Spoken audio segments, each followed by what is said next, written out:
মান- ধন্যবাদ মাননীয় স্পিকার। মাননীয় সংসদ সদস্য যে প্রশ্ন করেছেন গুরুত্বপূর্ণ। আমরা জানি যে বাংলাদেশের মহান স্থপতি জাতির পিতা বঙ্গবন্ধু শেখ মুজিবুর রহমান তিনি বলেছিলেন জাল যার জলাতার। সেই নীতিতে পরবর্তীতে মৎস্যজীবীদের মধ্যে জলাশয় বন্টনের নীতিমালা আছে এবং সেই হিসেবে সমিতি গঠন করা হচ্ছে।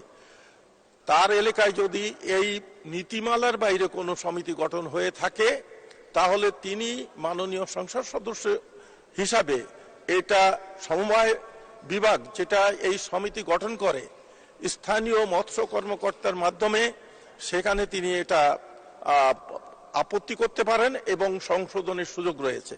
অতএব সংশোধিত হলে প্রকৃত যারা মৎস্যজীবী তাদের ভিতর এই জলাশয় বন্দোবস্ত দেওয়ার নীতিমালা আছে এবং তারাই প্রকৃত এটা পাবেন। ধন্যবাদ মাননীয় স্পিকার।